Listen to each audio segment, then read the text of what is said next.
Sarah Miles had always believed that silence was a language of its own. Not the absence of sound, but a presence, quiet, steady, full of meaning if one only knew how to listen.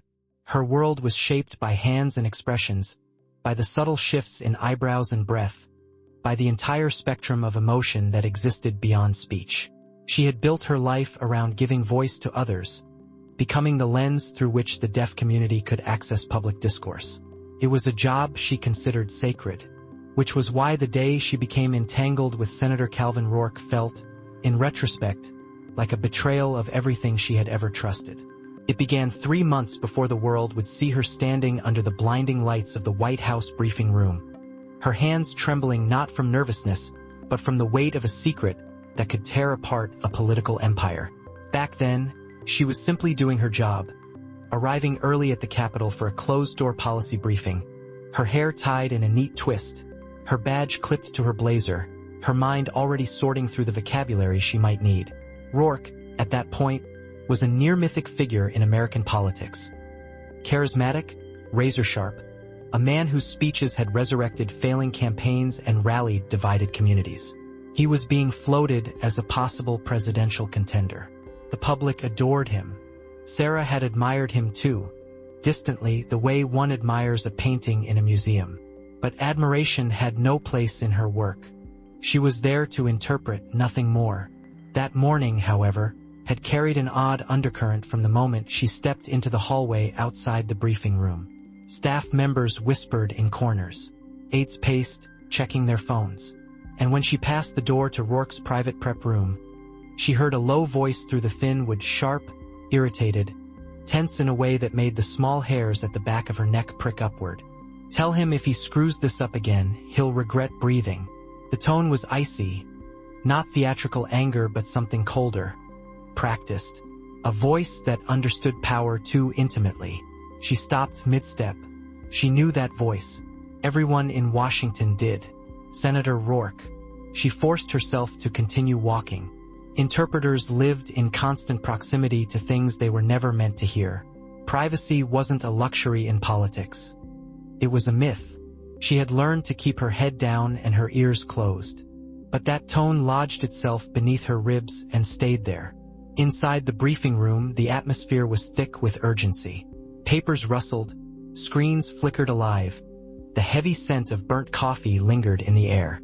Rourke entered a few minutes later, wearing his signature polished smile, broad, warm, impeccably human. If Sarah hadn't heard the threat in his earlier voice, she would have believed the smile completely. He greeted the room, shook hands, offered her a friendly nod. "Ms. Miles, always a pleasure to have you." "Likewise, Senator," she said, keeping her voice professional. The meeting was routine on the surface. Infrastructure funding, bipartisan cooperation, talking points for an upcoming televised town hall. Sarah signed smoothly, her hands moving with practiced grace. She cataloged expressions, reorganized syntax, bridged languages without letting her personal thoughts interfere. But halfway through the session, as Rourke was explaining a new clause in the budget plan, he shifted his weight and absent-mindedly rubbed his thumb along his third knuckle. It was nothing, a gesture anyone could make. Except something about it pulled at Sarah's memory, though she couldn't place why. Her father had once said she had a mind like a lockbox. Things slid inside without her awareness, but they stayed, waiting to be retrieved when needed. Her intuition filed the moment away before she consciously acknowledged it. When the briefing ended, she gathered her materials. But before she could leave, an aide approached her. A man she'd never seen before, young, jumpy, trying too hard to look calm. "Ms. Miles? Senator Rourke's team asked me to give you this." He handed her a slim folder. No label, no seal, just thin cardstock. She frowned. "What is it?" "Supplemental sign guidelines," the aide said quickly. "Internal use only. To keep interpretation consistent. Clarity, efficiency," which made no sense. Sarah had interpreted for senators, governors, presidents, foreign dignitaries. No one had ever handed her supplemental guidelines. SL was standardized. You didn't alter it for efficiency. She opened the folder briefly, just enough to glance at the first page. then snapped it shut before anyone noticed her confusion. The paper contained diagrams of hand shapes and positions. Some matched actual ASL signs, others did not. And beneath them were notes written in a shorthand she didn't recognize. "Thank you," she managed, though unease tightened her throat. She waited until she was home to study it carefully. Her apartment in Arlington was small but elegant in a minimalist way. Muted grays and soft lighting, a place designed for quiet thinking. She set the folder on her coffee table, made tea she never drank, and sank onto the couch with a deep breath before opening the first diagram again. The symbols were not ASL, not even close. They were constructed systems, gestures aligned with numbers, angles, directions. A language, yes, but not one intended for public interpretation. She compared a few of the diagrams to footage of Rourke's past speeches. Every time he spoke a particular line, about strength, about unity, about doing what must be done, she noticed the same gestures, the same hidden patterns. Her heart thudded as the realization unfolded slowly, horrifyingly. These were signals, codes, instructions. Rourke wasn't just speaking to the American people. He was speaking to someone else. Someone watching his hands, not his words. Sarah felt cold. She tried to reason with herself. Maybe it was an internal note-taking system. Maybe it was meaningless habit. Maybe, but she was too logical to delude herself. The patterns were too consistent, too deliberate. They aligned with dates of major financial shifts. Weeks later, she would look back and identify the exact moment her life split into two paths. The safe one she didn't take, and the dangerous one she did. That night, she couldn't sleep. She lay in bed staring at the ceiling. The shapes of Rourke's gestures burned into her mind. Every time she closed her eyes, she saw his thumb brushing the third knuckle. Her intuition whispered that she had witnessed something enormous, something criminal. Her father's face appeared in her thoughts. Not as he had looked during his final days in the hospital, but younger, vibrant, the investigative journalist who had once exposed a bribery scheme in a local government office. She remembered him standing in their kitchen late at night, hunched over documents, telling her gently, "Truth is a living thing, Sarah. If we stop fighting for it, it dies." She had been 12. She didn't understand then. She understood now. 2 days later, she tested herself. During a televised committee hearing, Rourke used the same hand gestures from the guideline folder. She interpreted the spoken content faithfully but kept a mental log of each coded motion. When she compared her notes that night, the pattern was unmistakable. The gestures formed messages. Move. Tonight. Payment secured. Deliver. No delay. Each code corresponded to actual events she found in the news cycle the following week. Closed-door meetings, policy proposals, corporate beneficiaries who appeared out of nowhere. It was a clean system, undetectable to the majority of the population. Only a handful of people would even think to look at the interpreter's role. And she was one of them. The thought churned her stomach. She tried telling herself she was misinterpreting everything, projecting, imagining patterns. But the rational part of her brain refused to comply. It presented evidence like a prosecutor, line by line, undeniable. She had stumbled into a world where language was weaponized into crime, and she was standing at the center of it. The morning she accepted the truth was the morning she found a black car idling outside her apartment. The windows were tinted, impossible to see through. It remained there for over an hour. When she finally stepped outside to go to work, the car pulled away casually, as if uninterested. Coincidence, she thought. Coincidence. But her pulse quickened. Her father used to say, "Once you notice the shadows, you can't unsee them." Now the shadows noticed her back. She became acutely aware of patterns she had never cared about before. A man sitting too long in a coffee shop across from her building. The same face appearing in different locations near the Capitol. A sense of being watched when she walked to her car at night. Maybe paranoia. Maybe warning. As the days passed, she made the only logical decision available to her. She had to tell someone. But telling the wrong person could sign her death warrant, which left only one entity she could trust. A group her father had quietly mentioned in the final months before his death. a collective of investigative experts who protected whistleblowers anonymously. He had admired their work, though he never interacted with them directly. Sarah searched online for hours before finally finding an encrypted contact link buried in a forum thread. Her hands shook as she typed a message. I think a U.S. senator is using coded signs during public speeches to communicate with a criminal network. I have evidence. She hesitated before hitting send. If she did this, there would be no undoing it. She pressed the key. The reply came in less than 4 hours. We believe you. Send everything you have. We will confirm, but you must be aware. Once we act, you will no longer be safe. Sarah exhaled shakily. She uploaded files, videos, notes, timestamps, cross-reference patterns. She sent them everything. The next morning, another message arrived. Your interpretation is correct. This is a bribery and influence network operating under public cover. The signals are instructions. We can protect you, but exposure must be undeniable and public. You will need to reveal the truth yourself, during a live broadcast where they cannot silence you quickly. Sarah stared at the screen for a long time. Reveal the truth. In public, where millions would see her face, where Rourke's people could locate her within seconds. Her breath shook. Her hands shook. Her entire future trembled on the edge of a precipice. Her father's voice returned to her. Courage is choosing truth even when fear is all you feel. She wiped her tears and typed the only response she could. Tell me what I need to do. That night, she rehearsed in front of her mirror. Not the coded signs Rourke used, but the ones she would use to expose him. Her hands were steady at first, then unsteady, then steady again. She was learning to stand on the fault line between terror and conviction. By the time dawn came, she knew there was no turning back. Over the following weeks, she observed silently as Rourke continued sending hidden orders during Senate hearings and televised interviews.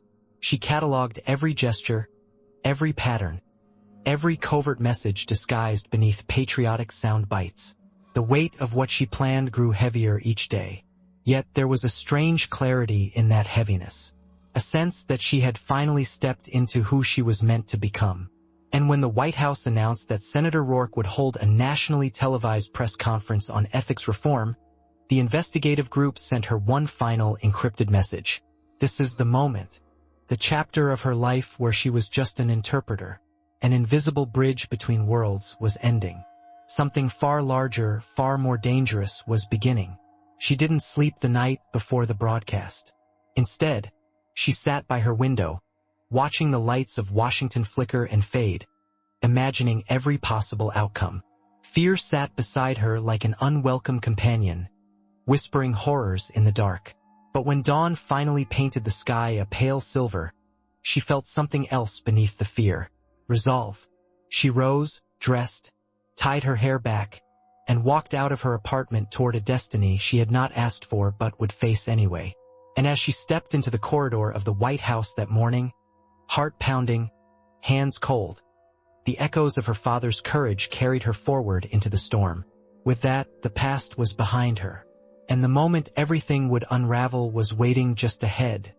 The corridors of the White House had always struck Sarah as strangely intimate despite their grandeur. People imagined a palace of marble and gold, but in truth the hallways felt narrower than they looked on television, their walls lined with portraits that seemed to watch everyone who passed.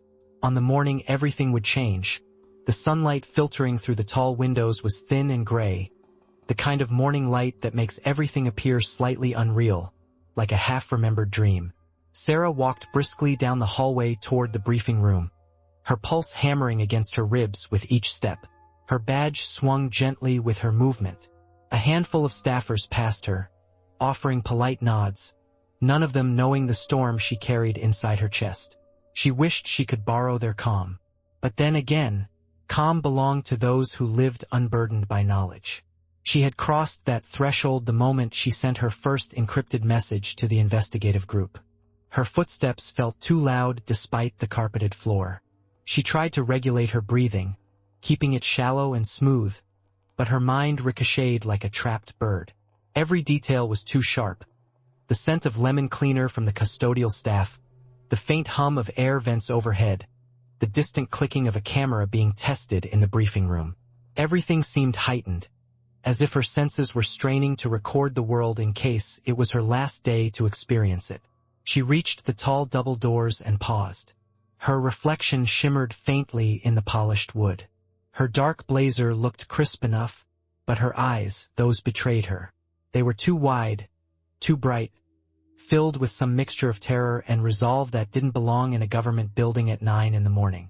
The communications director, a sharp woman named Hollis Green, noticed her lingering and waved her in. "Morning, Sarah. We're almost ready for sound checks. Senator Rourke will be here in 5. Sarah nodded, swallowing. "Good morning."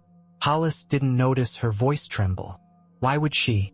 Sarah had learned how to hide emotion with professional precision. If her chest were on fire, if her brain were screaming, she could still sign a sentence clearly. Her face remained calm by instinct. Years of interpreting had trained her to be a vessel, transparent, unobtrusive, controlled. But today she was no vessel. Today she was the fuse. The briefing room was colder than she remembered. Rows of chairs faced the podium, their metal legs gleaming under harsh overhead lights. Camera crews bustled around like bees, adjusting lenses, tweaking cables, murmuring into headsets. The familiar chaos of preparation usually soothed her. It reminded her that she was merely one cog in a complex machine. But today, she felt isolated from it, as if the bustle blurred into a distant hum while she alone stood in unnerving clarity. She moved to her designated place beside the podium and touched the edge lightly, grounding herself. Her palms were cold. She flexed her fingers, her instruments, her weapons. Today, these hands would change the course of political history. They might also sign her death warrant. The thought tightened her stomach, and she forced it away. A sound behind her broke her concentration. The rhythmic cadence of footsteps she recognized long before she turned. Senator Calvin Rourke. He entered the room with the easy confidence of a man who believed the world existed to await him. His suit was immaculate, a deep slate gray that contrasted with the red tie he favored for major public appearances. His smile was ready, polished, warm, the same smile that had charmed millions. He radiated sincerity, or at least the performance of it. Cameras loved him. Voters adored him. It was no wonder he had risen so quickly. When his gaze found Sarah, his smile widened by a fraction. "Ms. Miles, good morning." "Good morning, Senator." She kept her tone neutral, her eyes steady. But his eyes were too perceptive today. They lingered on her just a heartbeat longer than usual, assessing. A flicker of scrutiny, almost imperceptible, crossed his expression. It was gone in an instant, replaced by genial charm, but Sarah had not imagined it. But this broadcast would be transmitted with multiple camera angles, including a live interpreter window for deaf viewers nationwide. The White House had emphasized inclusivity. They never imagined that inclusivity would be their vulnerability. "Testing your feed," the technician said. "Could you sign something?" Sarah nodded. She raised her hands and signed a neutral phrase. "The broadcast will begin shortly. Please stand by." The technician checked his monitor, nodded, satisfied. "Perfect." Sarah lowered her hands, but her mind was racing. She imagined signing what she truly felt. I might not live through this. But she held still. Time moved strangely. Minutes ticked by, but they felt both too slow and too fast. Reporters filled their seats. Hollis briefed the press one last time. Camera operators took their final positions. Rourke rehearsed silently at the podium, occasionally glancing at the note card he carried, though Sarah sensed he didn't need it. His speeches were rarely spontaneous, but he practiced until he could recite each line as naturally as breathing. She wondered if he practiced his coded gestures with equal discipline. How long had he refined this hidden language? How many individuals were fluent in this silent, illicit communication? How many crimes had been orchestrated through his small, subtle hand movements while the world applauded his integrity? She felt nauseous. She steadied herself again. 5 minutes until they went live. She looked around the room. Every face here was an anchor to reality. Hollis flipping through notes, a photographer adjusting lenses, a reporter checking her phone.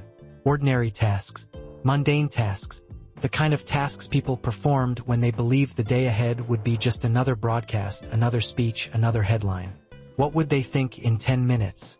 How fast would the room erupt when they realized what she was signing? Would they understand instantly? Would they believe her? Would there be confusion, chaos? The investigative group had promised that deaf advocacy organizations would be ready to corroborate her signs within seconds.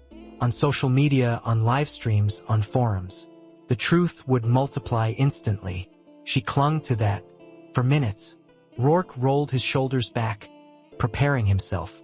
He caught her eye again and offered another smile. If she hadn't known the truth about him, she might have mistaken the gesture for kindness. But she saw the steel beneath it, the coldness, the calculation. 3 minutes. Someone handed him a glass of water. He took a sip, set it down, briefly massaged his thumb against his third knuckle. Sarah's heart stuttered.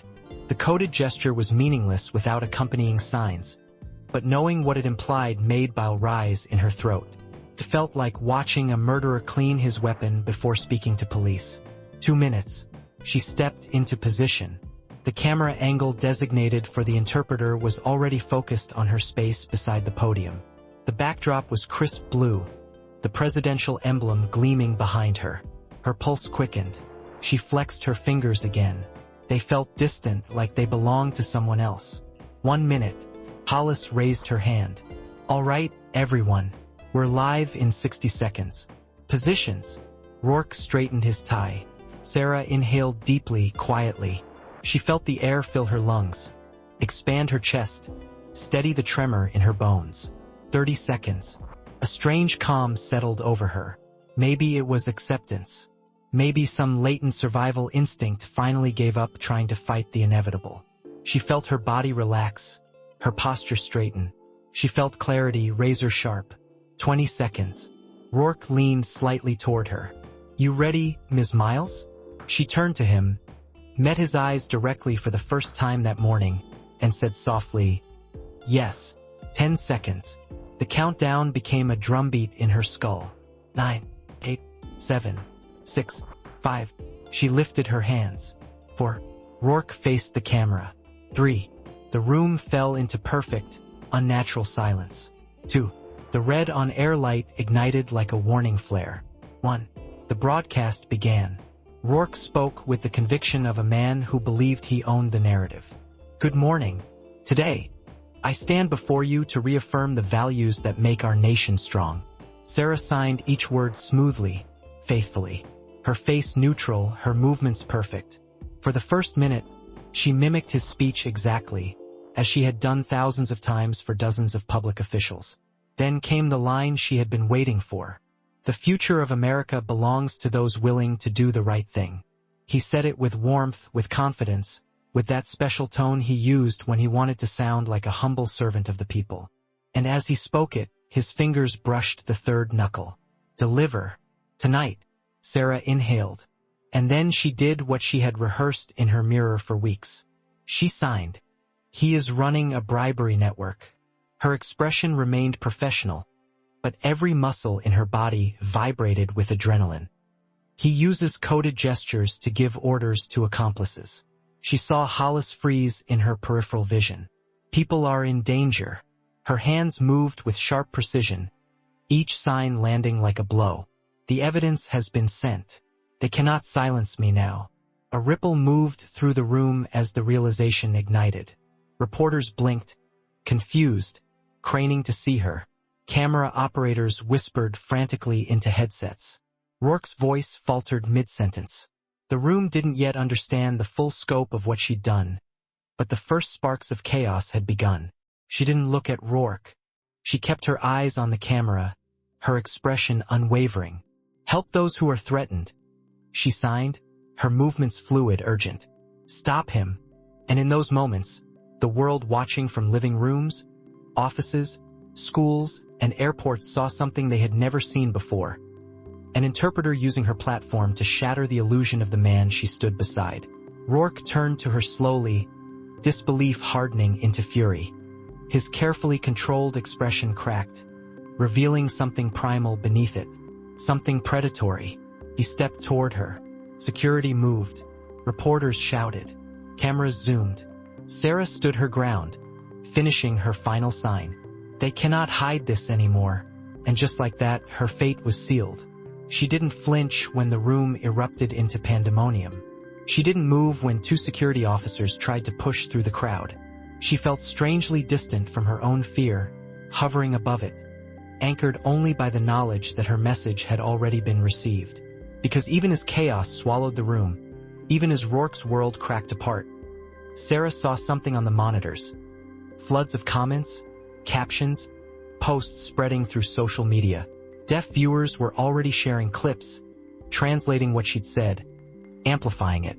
The truth had taken flight, could no longer be contained. Someone yelled her name.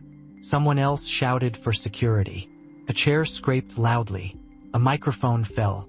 And then, a hand grabbed her arm. She gasped, twisting instinctively. But it wasn't security. It wasn't Rourke. It was one of the investigative group's undercover operatives, disguised as a sound technician. He leaned close, his voice urgent but low, audible only to her. "Stay with me. We're getting you out." Her vision swam with relief and fear. Behind her, Rourke shouted something she couldn't hear over the chaos. The operative tugged her toward a side exit. The cacophony behind her grew distant. Fear pressed against her spine. Her breath stuttered. She didn't know what waited beyond the door, but she knew it was safer than staying. She stumbled after him, her heart racing, her hands still tingling with the memory of the signs she dared to make. And as the door swung shut behind them, drowning out the uproar, she realized this was only the beginning. The hallway swallowed them whole. The moment the door slammed behind her, silencing the storm of voices erupting inside the briefing room, Sarah felt as if she had stepped into another dimension. One where sound was distant, muted, stretched thin like fading echoes. The sudden quiet was so sharp it almost hurt. She staggered, adrenaline whiplashing through her veins, her pulse thundering in her ears, as if trying to fill the silence with its own frantic rhythm. "Stay with me," the man who'd grabbed her arm said, guiding her swiftly down the hallway. He didn't look like an operative. That was the point. He was dressed like a sound technician. Faded jeans, a black shirt, a badge clipped askew. His brown hair was slightly messy, as though he'd been adjusting microphones moments before. But his movements were purposeful, controlled. He glanced over his shoulder every few seconds, scanning for threats. Sarah stumbled once. He steadied her with a firm hand. "I'm with you," she whispered, though her voice felt fragile, barely belonging to her. They reached a junction where two hallways intersected. The operative pulled her left, away from the main corridor that security would use. It was astonishing how quickly danger could reshape familiar spaces. The White House, which she had walked through many times for briefings and public addresses, now felt like a labyrinth. A maze where every turn might reveal armed guards or someone ready to silence her forever. The operative spoke in a low voice barely above a breath. "They'll try to contain the room first. They can't risk a scene spreading into the hallways. We have maybe 90 seconds before they realize you're gone." She inhaled sharply. 90 seconds was nothing. 90 seconds was an eternity if you were running for your life. A security alarm blared in the distance, muted but unmistakable. Red emergency lights flicked on overhead, washing the hall in an ominous glow. Her heart skipped. Those lights weren't for fire. They were for a security breach. She was the breach. Her legs burned as they ran. A dull ache settled in her ribs. She wasn't used to running, especially not like this, not with adrenaline flooding her system. Her breath came in uneven gasps, but she kept up. "What now?" she managed between breaths. "We reached the service elevator," he said. "It's not monitored in real time. My team can intercept at the basement level." "Your team?" "I thought. We're not a large group, but we're thorough," he said. "You're not alone." That should have reassured her. Instead, her mind raced with vivid images of every possible danger. Rourke's expression, The fury she'd glimpsed in his eyes as she exposed him burned behind her eyelids. She could still feel the weight of that rage. He hadn't looked like a senator then. He had looked like a man whose empire had been stabbed in the chest. She pushed harder. They rounded another corner and nearly ran straight into a uniformed guard. Sarah gasped. The guard's eyes widened in recognition. Before he could open his mouth, the operative slammed him against the wall, expertly twisting the guard's wrist to disarm him. The weapon clattered to the floor. The guard pulled in a breath to shout, but the operative struck his temple with the edge of his hand, dropping him instantly. Took all of 3 seconds. Sarah stared at the unconscious guard, stunned. The operative grabbed her shoulder. "Keep moving." She did. The service elevator was tucked behind a supply alcove she had never noticed before. A narrow metal door with a keypad. He entered a code so fast the buttons blurred. The door slid open. "Inside," he said. She obeyed, stepping into the small, dimly lit interior. He followed and hit the button for the basement. The door shut with a heavy metallic thud. As the elevator began its descent, Sarah's body finally registered the panic she had been outrunning. Her knees weakened. She pressed her back against the cold metal wall and exhaled shakily. Her mind replayed the past 15 minutes in frantic flashes. The podium, the cameras, Rourke's coded gesture, her hands signing the truth to millions, the eruption of chaos. His eyes. A tremor rippled through her. The operative noticed. He watched her carefully, not intrusively, but with the concern of someone who needed her stable. "Breathe," he said softly. "You did exactly what you needed to. You exposed him. The message is out." She nodded, but her voice shook. "He looked at me like he already knew what he'd do to me. He can't touch you now." "You don't know him," she whispered. "No," he admitted. "But I know men like him. They don't handle losing power well. That doesn't mean they're omnipotent." The elevator dinged. Basement level. The doors opened onto a wide, dim corridor lined with pipes and storage crates. This was the underbelly of the building, unseen by reporters, politicians, or the public. 2 more operatives awaited them, each dressed like maintenance staff. The moment they saw Sarah, they moved quickly. "Transfer her to Vehicle 2, one of them said. "Stagger exit times." The first operative nodded and motioned for her to follow. But before they could take more than 3 steps, a burst of static cracked through a nearby intercom speaker, followed by a clipped voice. "Security alert. Possible suspect fleeing to basement level. Lock exits immediately." The operative cursed under his breath. Sarah's stomach dropped. "They're coming." "Not if we move," the second operative said, grabbing a storage cart and wheeling it across the hallway to block one entrance. "They don't know exactly where you are." "Not yet." Another alarm blared overhead, louder this time, sharper. Red lights flickered. Cold, sterile air rushed through the corridor like a warning breath. The operatives broke into a run. Sarah pushed between them like a fragile center point they were shielding. They moved with efficient speed, weaving between pipes and machinery, heading toward an industrial door at the far end of the corridor. The first operative pressed a card to a concealed panel. The door clicked open. They spilled outside into the loading bay. Gray daylight washed over them. A delivery truck sat idling near the exit ramp. On the far end of the lot, a black SUV waited with its rear door open. "Vehicle 2, the first operative said, guiding her toward the SUV. But a shout rang out behind them. "Stop! Stop right there!" Security officers turned the corner into the open bay, weapons drawn. Sarah's breath broke. "Go!" the operative yelled. The second operative leapt for the officers, shoving a crate toward them to disrupt their line of fire.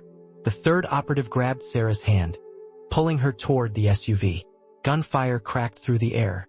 She ducked instinctively. A bullet slammed into the concrete near her feet, sending shards flying. She stumbled, nearly falling.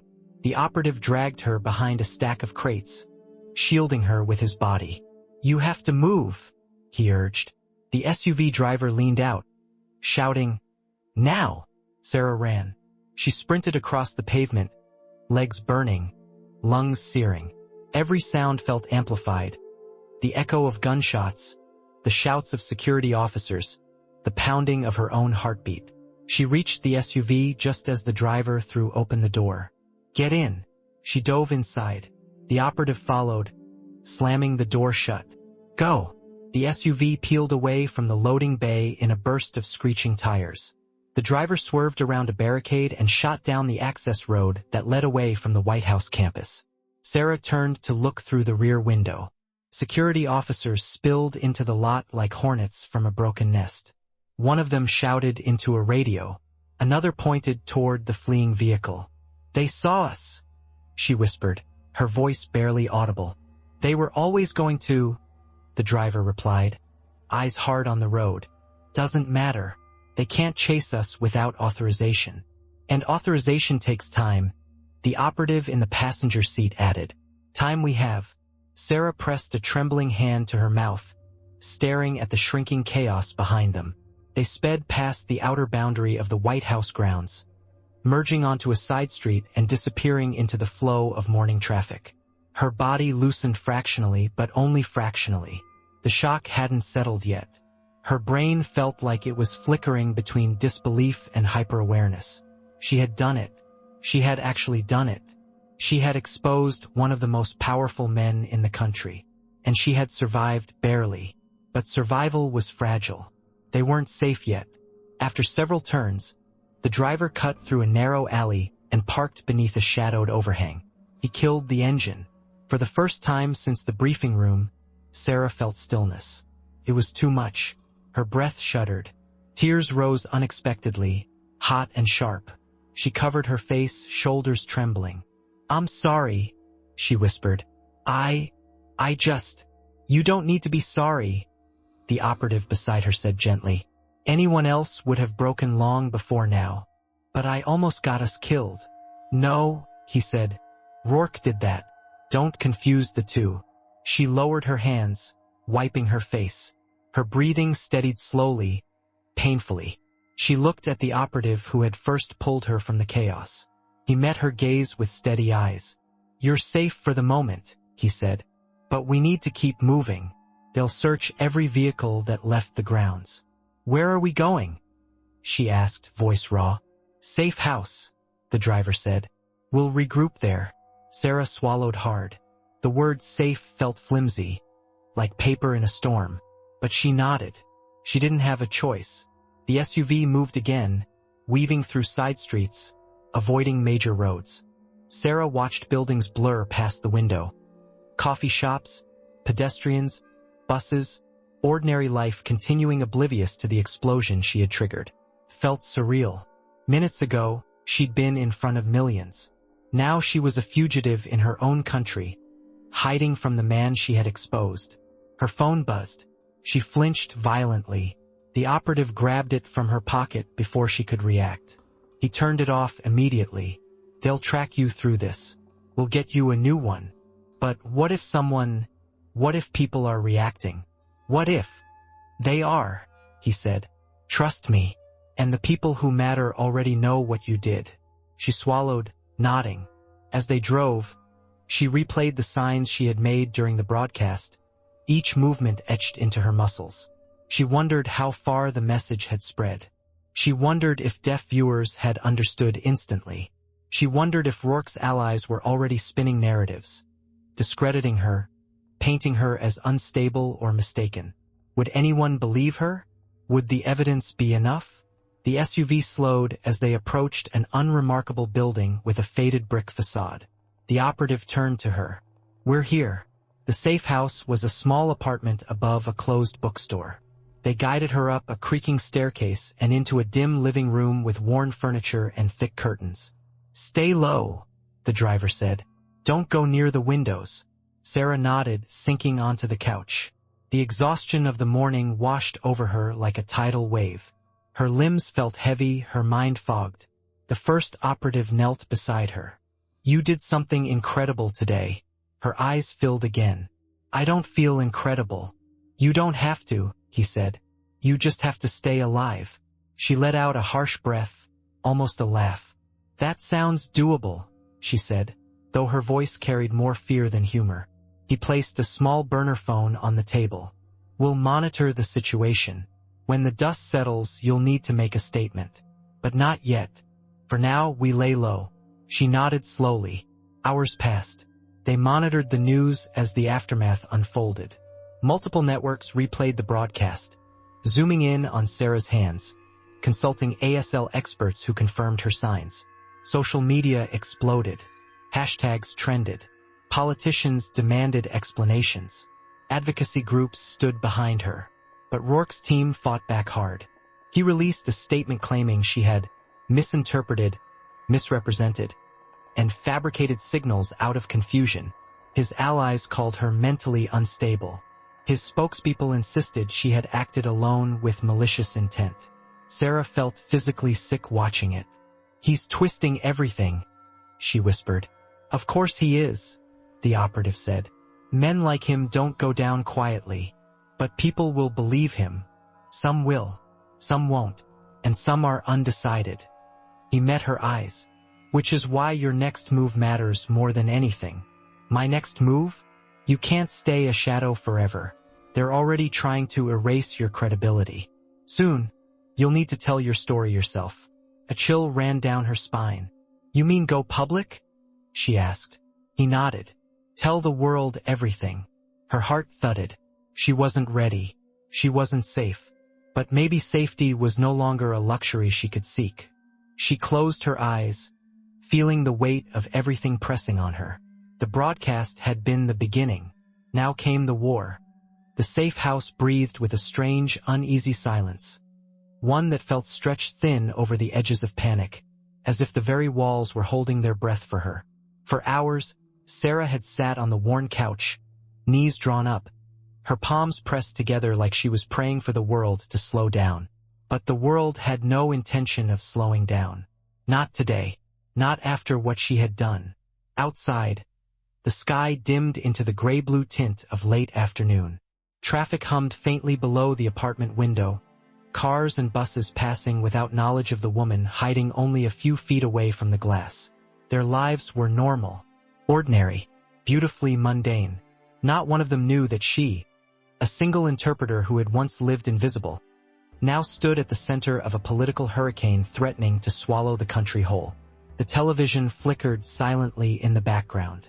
They kept the volume muted, too risky with sensitive information circulating. Yet the images were enough to tighten something around her heart. There she was on every station, her face, her hands. The moment she exposed the senator. They replayed it over and over, analysts pointing at slow-motion frames of her fingers, mouths moving in animated debate as they interpreted her signs like they were decoding ancient scripture. Her stomach twisted with nausea. She hadn't wanted fame. She hadn't wanted attention. She had wanted truth, nothing more. But truth did not exist in a vacuum. It existed in fire. And she was learning that stepping into that fire meant being burned by both enemies and supporters alike. One of the operatives, Marcus, the one who had first pulled her out of the chaos, walked back into the living room with 2 mugs of tea. His footsteps were quiet, though not gentle. They had the controlled cadence of someone trained to move without wasting motion. He handed her a mug. "Drink," he said softly. "You need to keep your strength up." She took it, though her hands trembled enough that the tea sloshed close to the rim. The mug was warm, grounding. Marcus sat across from her, elbows on his knees. He watched her the way a medic might watch a wounded soldier. Calm, alert, ready to intervene before the bleeding got worse. "You've been quiet for hours," he said. Sarah swallowed a sip of tea. It tasted like chamomile, soft, fragile, absurdly gentle in contrast to the day she'd lived through. "I don't know what to say," she whispered. "You don't have to say anything. But I will have to. Soon." "Yes," he admitted. "But not tonight." She looked toward the muted screen again. A panel of 3 commentators argued intensely. Even without sound, she could tell which ones supported her and which ones dismissed her. Those who defended her used fast, urgent gestures. Those who did not leaned back, arms crossed, faces skeptical. She couldn't hear them, but she could feel them. One clip showed Rourke stepping out of a secure conference room, journalists swarming him like sharks sensing blood. His jaw was tight, his hair slightly disheveled. He was not the polished golden boy America adored. He looked cornered, brittle. When a reporter thrust a microphone toward him, asking whether he denied the allegations, he maintained his practiced composure. "This is a tragic misunderstanding," he had said. "Ms. Miles is clearly confused or acting under coercion." Her breath caught. Marcus reached out and switched the TV off entirely. The sudden darkness of the screen startled her. "Enough for today," he said. Sarah stared at the blank screen, feeling as if she were staring at herself. Empty, drained, wiped of all the noise yet still full of invisible fractures. "What happens now?" she asked. Marcus leaned back, folding his arms loosely. "Right now we wait. There's no advantage in acting prematurely. The country is reacting. Law enforcement is scrambling. Rourke's people are rewriting the narrative as fast as they can. But truth has already spread." She closed her eyes. Truth had spread, yes, but lies traveled faster. Lies had engines. Lies had funding. Lies had armies. "Do you really think people will believe me?" she whispered. "I think people already do," Marcus replied. "The experts verifying your signs, the deaf community advocating for you, the journalists slowing down the footage frame by frame. They're not doing that for someone they think is lying. You don't need to worry about everyone. Only the right people." She let the words sink into her bones, though they didn't calm her as much as she hoped. A sharp, buzzing sound cut through the room. Sarah jolted, heart jumping into her throat.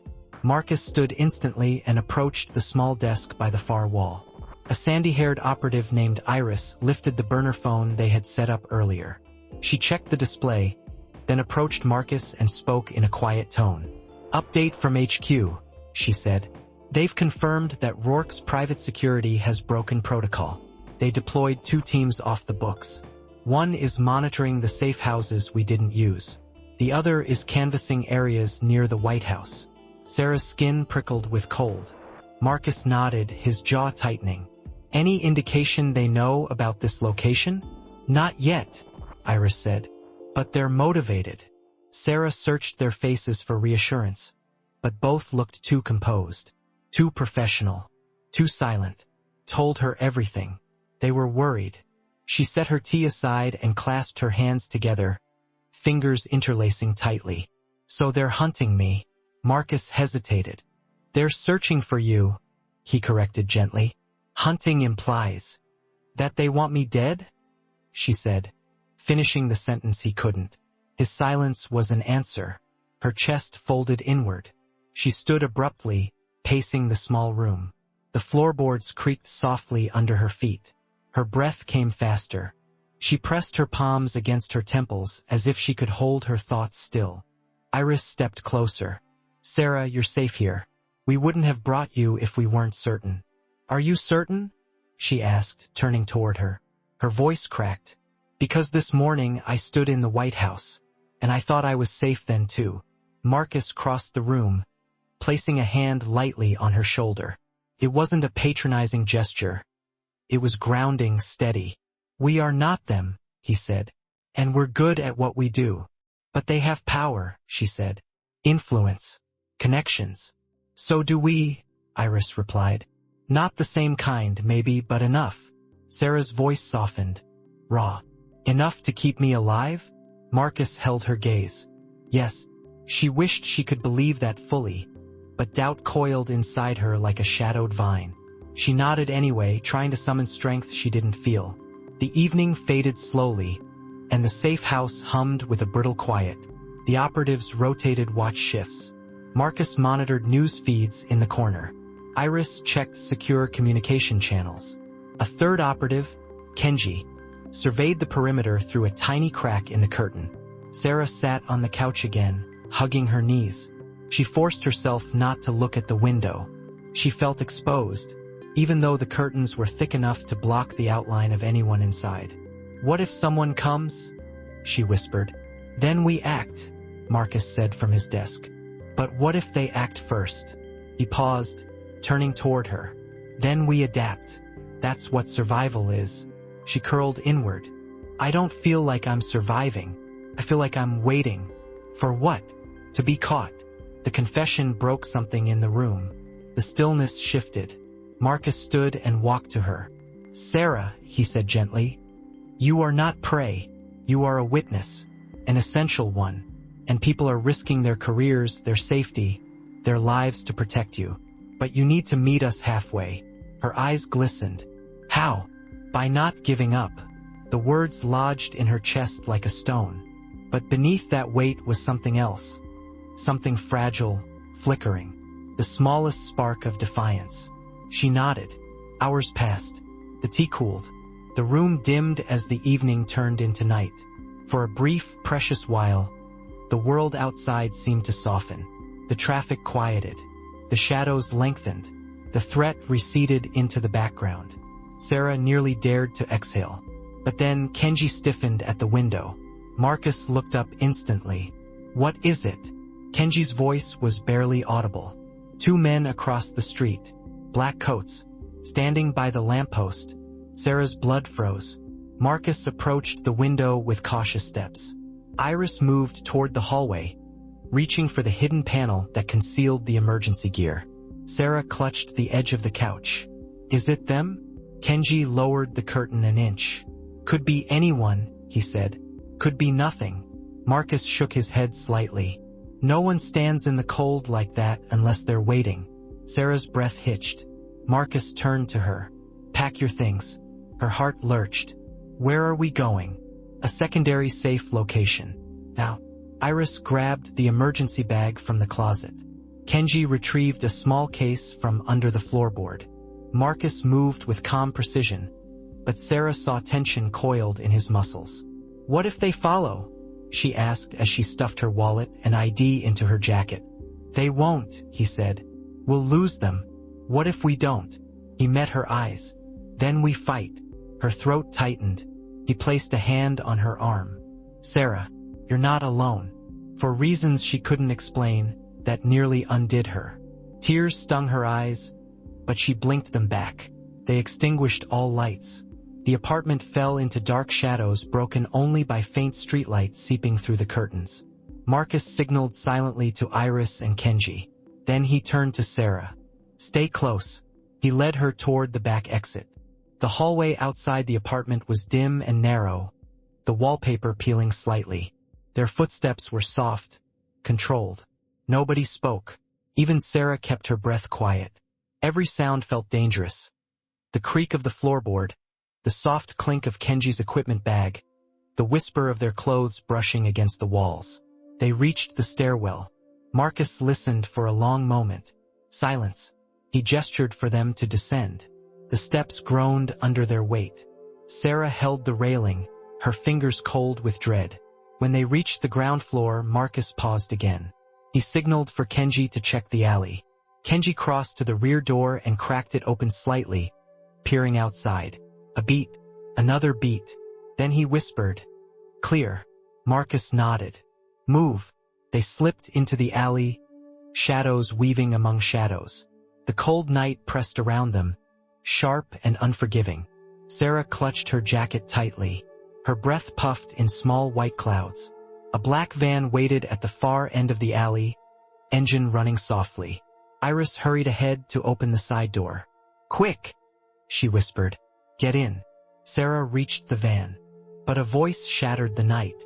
Stop. She froze. Marcus spun toward the street, hand instinctively reaching toward the inside of his jacket. Two men emerged from the shadows at the alley mouth. Their coats dark, their postures tense, their faces partially obscured by the dim streetlights. One of them lifted something, not quite a weapon, but close enough to make Sarah's blood run cold. Don't move, the man said. We need Ms. Miles to come with us. Marcus stepped between Sarah and the man. Not happening. The man's jaw tightened.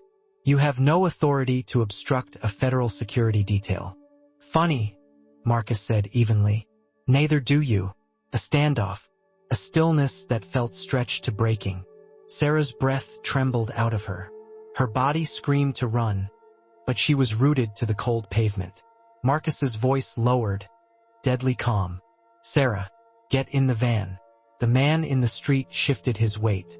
Iris whispered urgently from the van, "Sarah now!" Sarah moved. Everything snapped into motion at once. The man lunged forward.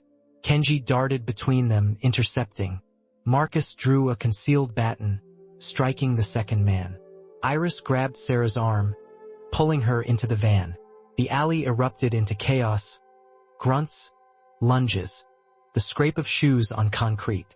Sarah scrambled into the seat, heart pounding so violently she thought her ribs might crack. "Go! Kenji, Marcus, move!" Iris shouted. Kenji disengaged with a swift move, rolling toward the van.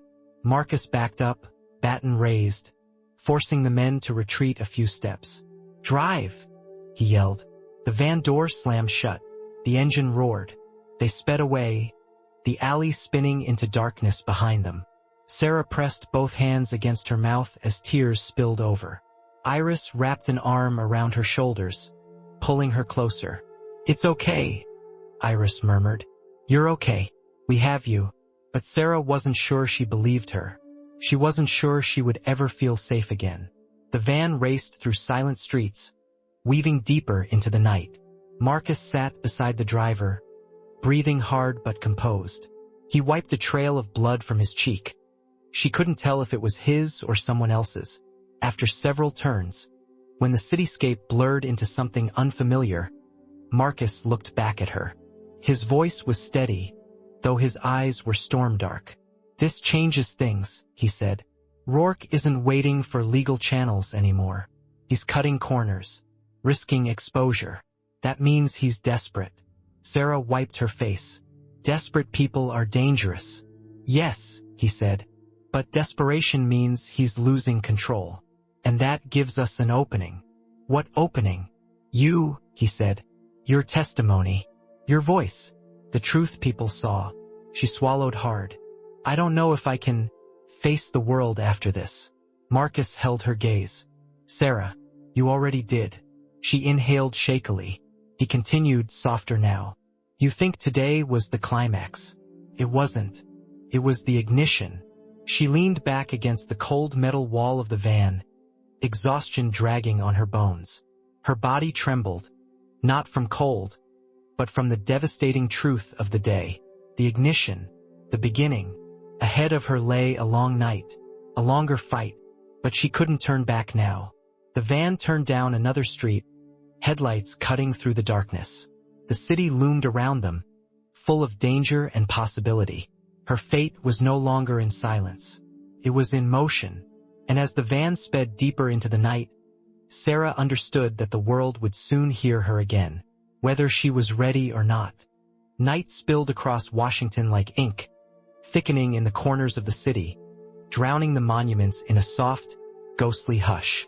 From the back of the van, Sarah watched streetlights streak past the windows like scattered stars, each one briefly illuminating her pale reflection before the darkness reclaimed her.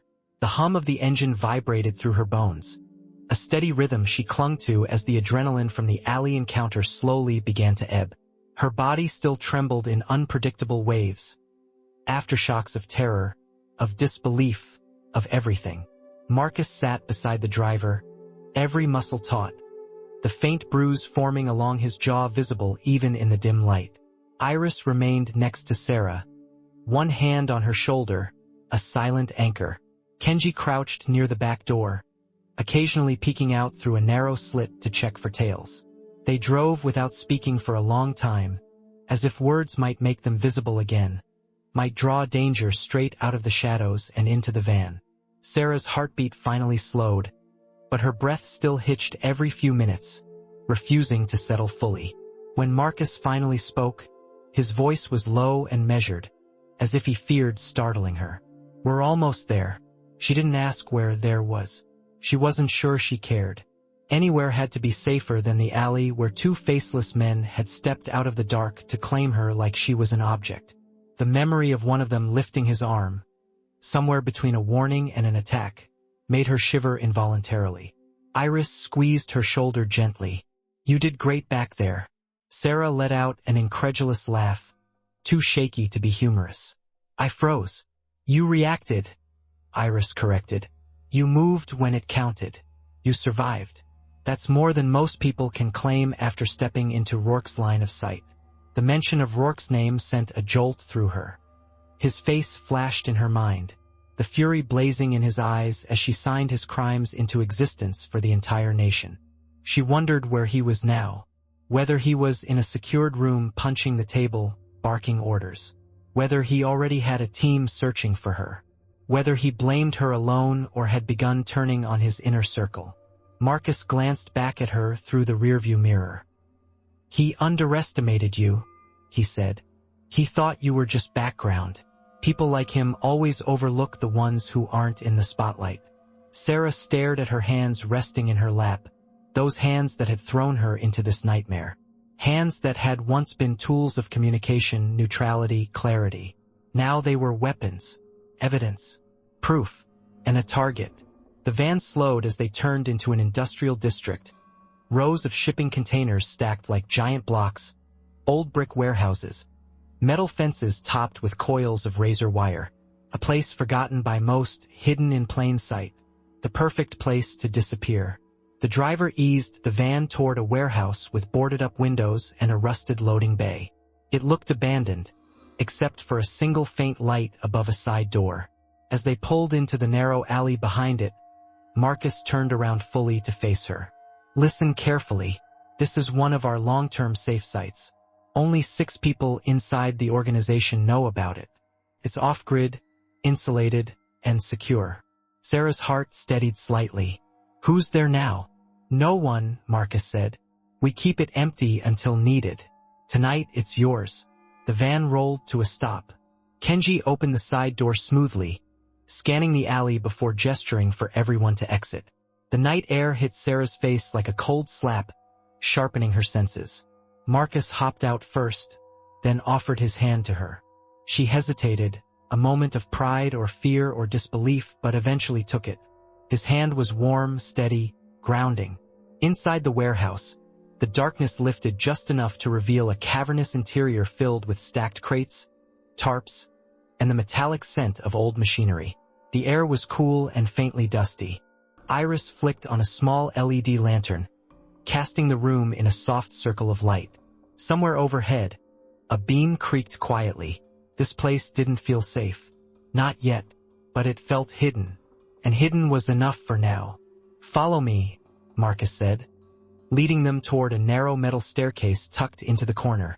The stairs groaned under their weight as they climbed to a loft built above the main floor. A small living space had been constructed here, Spartan but functional. A cot, a table, a kitchenette with minimal supplies. A thick steel door that led to what Marcus called the inner refuge, a fortified room within a room. Sarah stopped near the cot and exhaled shakily. Her legs wobbled. Her arms ached.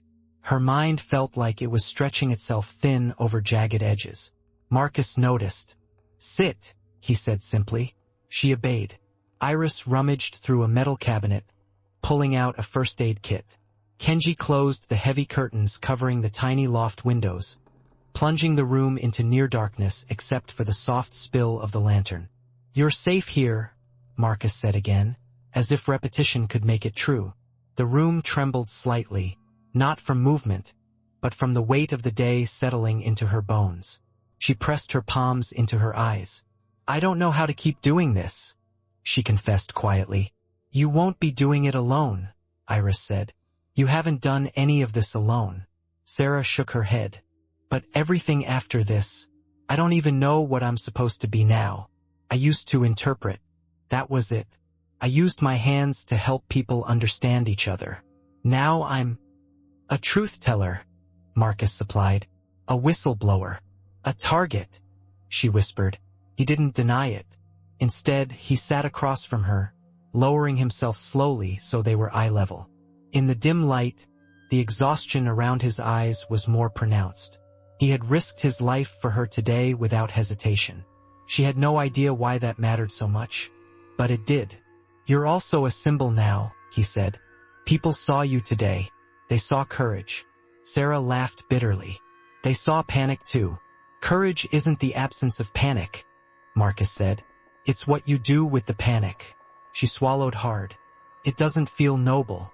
Feels like survival. Instinct. That's enough. No one had ever said that to her before. That surviving was enough. That instinct could be courage. She let the words settle into her as if they could stitch the fractures inside her ribcage. The lantern flickered briefly. Iris checked the battery and made an adjustment. Kenji murmured something to Marcus in Japanese, tonal, clipped, worried. Sarah didn't catch the full sentence, but she didn't need translation to understand the meaning behind his tone. They were discussing her safety. Everything returned to her again. Rourke's coded gestures, the chaos in the press room, the gunshots in the loading bay. She shivered violently. Marcus caught the motion. You should rest. We'll keep watch. Sleep? She whispered. I don't think I can. You will once your body realizes it's allowed to. Allowed. The word carried strange weight. She had never been allowed to rest. She had been running psychologically, emotionally, physically, for days, for weeks, maybe even longer. Her life had been tension long before she admitted it. She lay down on the cot, pulling the thin blanket over herself. The mattress was worn and uneven, but warmth from the blanket seeped into her, softening her trembling limbs. Marcus stood near the edge of the loft, scanning the warehouse below. Kenji headed back down the staircase to monitor the external perimeter. Iris sat at the small table, arranging their limited supplies with clinical precision. Sarah watched them through heavy eyelids. These strangers, who weren't strangers anymore, who were risking everything because she dared to move her hands during a broadcast. Her father's voice fluttered across her memory. Truth is a living thing, Sarah. In that moment, she understood just how alive truth had become. Thrashing, screaming, splitting the seams of the country open. Her breath finally slowed. Her eyes finally closed, and sleep took her like a tide. She didn't dream peacefully. Thoughts and memories collided inside her sleeping mind like broken glass in a storm. The White House briefing room. Rourke's voice, the coded rub of his knuckle, the crack of gunfire, the rush of adrenaline, the operatives pulling her into the van, hands reaching from shadows, her father's faint silhouette lingering at the edge of everything, unreachable. When she jerked awake, her throat tight and her hands clenched, it took several seconds for reality to settle. The warehouse, the loft, the lantern's dim glow, a faint metallic smell. The remnants of fear clung to her skin like cold sweat. Marcus was still awake, sitting on a crate near the railing of the loft, his posture rigid and alert even in exhaustion. He looked at her the moment she stirred. You okay? He asked softly. She nodded, though her voice shook. I thought it was morning. It's barely past midnight. She sat up slowly, pushing her hair back, trying to settle her breath. Iris and Kenji were asleep on makeshift mats near the walls, curled tightly under their own blankets. Did you sleep at all? Sarah asked. Marcus shook his head. I'll sleep later. You should rest, she said quietly. He gave a faint smile. And risk you waking up alone? No chance. Something tightened in her chest. A strange, warm ache she didn't know what to do with. Gratitude, fear, something more tangled. She pulled the blanket tighter around her and moved to sit a few feet from him. They looked down at the warehouse floor together. The shadows below swayed faintly as wind slipped through cracks in the walls. Marcus, she whispered. How long do you think I'll be hiding? He didn't answer immediately. He rested his elbows on his knees, hands clasped loosely. Until it's safe, he finally said. When will that be? When the investigation opens. When Rourke loses his grip. When evidence piles up enough to drown out the lies. When people like us are no longer your only shield. Sarah exhaled shakily. That sounds impossible. Impossible things happen every day, he said. You proved that this morning. She felt a sharp flush of emotion rise in her chest. Part pride, part anguish. She leaned forward, resting her forehead in her hands. Marcus, what if I didn't do enough? What if I made it worse? What if? You did exactly what needed to be done, he interrupted. his tone firmer this time. You were the one person who could expose him, the only one he didn't see coming. You hit him where he was blind. She looked up at him slowly. You gave the country a crack in his armor, he continued. Now the rest of us will push. She swallowed, her throat thick. So what's next? He hesitated. Then he met her gaze, his eyes dark and unflinching. What comes next, he said quietly, is your story. You'll have to tell it. In your own words. Publicly. A tremor ran through her. On camera? She whispered. Yes. She hugged her arms around herself. I don't think I can do that. You can, Marcus said. But not now. Not tonight. First, we have to make sure you stay alive long enough to speak. The words echoed in her chest, chilling and strangely empowering all at once. Stay alive long enough to speak. It was terrifying. It was monumental. It was everything. Sarah pressed a hand to her heart, feeling it beat beneath her ribs. Fragile, determined, terrified. I'll try, she whispered. That's all we ask. Down below, a faint noise echoed. A metallic clatter, far too deliberate to be the wind. Marcus stiffened instantly, rising to his feet in silence. Sarah's breath caught in her throat. He held up one hand, a warning, a command. The warehouse air grew still. The shadows deepened, and the night itself seemed to turn its head and listen. The sound came again, a subtle metallic tap. So soft it might have been imagined, so sharp it might have been a warning pulled straight from the marrow of fear. The warehouse, which had moments ago breathed with the slow rhythm of restless sleep, now felt pregnant with danger.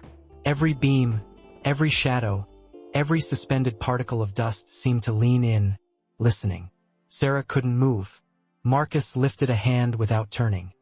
An instinctive, quiet command that froze even the air. His posture shifted with predatory stillness, like a man trained to sense the vibrations of danger through the floorboards themselves. Slowly, he approached the railing and peered down into the cavernous dark. Nothing moved. The lantern cast a weak circle of light around them, leaving the edges of the loft and the warehouse below submerged in a thick, hungry shadow. It reminded Sarah of the inside of a collapsed lung, dark, fragile, gasping. Kenji stirred from his light sleep, blinking rapidly. Iris was up in a second, her hand instinctively reaching for the hidden holster under her jacket. The three operatives exchanged silent signals, fluid and practiced, their expressions taut. Sarah's heart pounded so loudly she feared the noise would betray them. Marcus took 2 careful steps toward the staircase, then paused. He didn't need to speak. His hand brushed lightly over the railing, then descended. Sarah stayed frozen on the cot, blanket clutched in her fists. The third sound came. Not a tap this time, but the soft grind of fabric brushing against metal. Marcus whipped his head toward the noise. Near the far wall behind the old crates, something shifted, something human. Show yourself, Marcus said in a low, steady tone. Silence. Then a voice. Don't shoot. Male. Breathless. Shaky. Marcus moved closer, but cautiously, like approaching a wounded animal. A man emerged from behind a stack of crates, hands lifted weakly. He wore civilian clothes, a jacket too thin for the cold, jeans smeared with grime, shoes scuffed. His hair was matted with sweat, his face hollow and bruised. Sarah didn't recognize him, but Marcus's eyes darkened with instant recognition. Lawrence, he breathed. Kenji straightened sharply. Iris's hand paused halfway toward her holster. Sarah watched, confused, as the stranger stumbled forward, clutching his side like he was barely holding himself upright. Marcus closed the distance in 3 quick steps, grabbing the man before he collapsed. What the hell are you doing here? He demanded. You should be in the southern safe house. Lawrence wheezed out an answer. It's compromised. The words landed like a blow. Marcus's jaw clenched. Iris swore under. Lawrence swallowed painfully. HQ sent a dead drop signal before the breach. This was the closest stable point. Marcus's face hardened with grim acceptance. Then Sarah realized what this meant. You're saying they might know about this place? Lawrence nodded sluggishly. Soon, fear struck her like a physical strike. Her fingers tingled with numbness. The warehouse suddenly felt too small, the shadows too alive, the air too thin. Kenji moved quickly, helping Lawrence toward the loft. Iris grabbed her bag, already thinking one step ahead. "We need to move," Iris said urgently. "If the leak came from inside, no safe location is safe." Sarah felt dizzy. Inside? Someone from your team. Or someone pretending to be one of us. Marcus's voice was cold steel. "It doesn't matter now. What matters is getting you somewhere Rourke can't reach." Sarah stood slowly, swaying. The ground felt uneven beneath her feet. Her chest tightened with an overwhelming sense of inevitability, as if every step she'd taken since the broadcast had been leading to one truth. She couldn't hide forever. Marcus saw her expression and stepped closer, his gaze locked on hers. "Listen to me. You're going to be okay." She shook her head. "How? If every safe place is compromised? If Rourke's people are hunting us? Where do we even go?"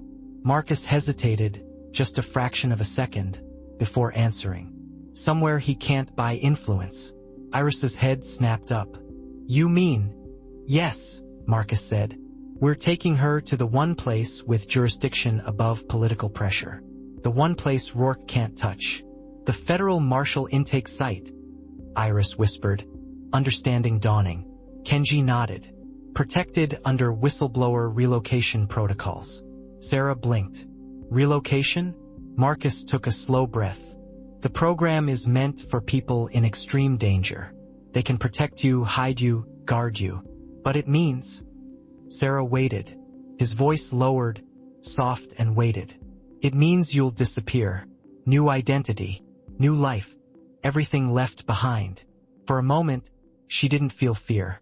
She felt grief. "I'll lose my name," she said quietly. "My work, my home, my everything." Marcus's expression softened with something she couldn't quite read. "You'll still have yourself." Her throat tightened.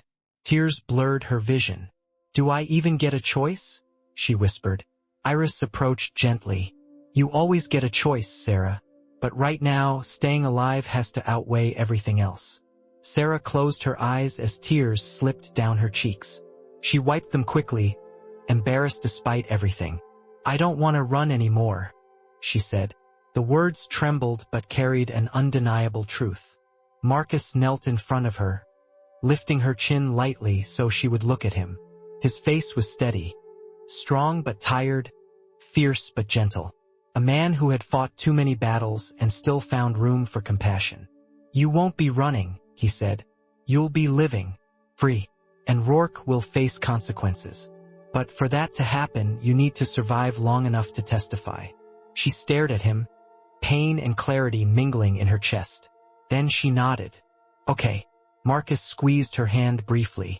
Something unspoken passed between them, something she didn't have time to name. Iris and Kenji moved quickly, packing supplies. Lawrence slumped near the table, fighting to stay conscious. The warehouse hummed with tense motion, the air vibrating with urgency. Suddenly, Kenji froze. A faint noise, not inside this time, but outside. An engine. Slow. Deliberate. Approaching. Marcus snapped into action. Lights off. Positions. Iris killed the lantern instantly. Darkness swallowed the loft whole. Sarah's breath came fast, her heartbeat a frantic drum. Kenji crept to the loft window, peering through the smallest crack in the curtain. His whisper was barely sound. Black SUV, parked across the street. Sarah's skin turned to ice. Marcus moved silently toward the staircase. "We need to go, now." But before he took a step, the warehouse door below rattled. Someone tugged the handle. Then another tug. Another. Sarah felt her entire body lock into terror. Marcus motioned frantically for everyone to retreat into the fortified inner room. Iris grabbed her arm and pulled. They rushed into the steel compartment, Kenji bringing Lawrence, Indiana. Marcus followed last. The door shut with a heavy metallic thud. Darkness engulfed them. Only the faintest emergency light glowed overhead, painting their faces in cold, pale blue. Outside, the warehouse door shook violently. Then, a loud crash echoed through the building. Sarah flinched. Her breath trembled in her lungs. Voices followed, low, sharp commands. They were inside. Marcus braced his shoulder against the steel door. Iris stepped beside him, gripping the handle of her weapon. Kenji moved to support Lawrence, who was fading in and out of consciousness. Sarah backed against the far wall, heart slamming painfully. The intruders moved through the warehouse, their footsteps heavy on the concrete floor. They knocked over crates, kicked aside debris. Each step thundered closer, closer, closer. The steel door reverberated as someone pounded on it. Sarah choked on a gasp. Marcus whispered, barely audible, "Stay quiet." The pounding came again, louder this time. Metal groaned. Sarah slumped to her knees, trembling violently, tears falling freely now. Marcus waited several seconds before cracking open the safe room door. He scanned the warehouse quickly, then exhaled shakily. "They're gone." Iris helped Sarah to her feet. Kenji nodded weakly. Lawrence let out a shuddering breath. "They'll be back." Marcus shut his eyes for a brief moment. A moment of silent resolution. Then he turned to Sarah. "It's time," he said. "We're leaving. Tonight." She nodded, wiping her face. She expected fear, but she felt something else. Quiet, piercing clarity. Hours later, before dawn broke over the still sleeping city, a different van, older, dirted, anonymous, pulled into a restricted federal zone near the Potomac. Armed marshals stood ready to escort them inside. No cameras, no press, no enemies here. As Sarah stepped out of the van, her breath misting in the cold morning air, she felt the gravity of what was about to happen. Her old life lay behind her, distant, unreachable. Ahead was something unknown, terrifying, but free. Marcus walked beside her, close enough that their shoulders brushed. "You'll have help inside," he said quietly. "People who know your story, people who want the truth." She nodded, swallowing the lump rising in her throat. He hesitated. Then he did something she hadn't expected. He reached up and took her hand gently. The gesture was simple, human, raw.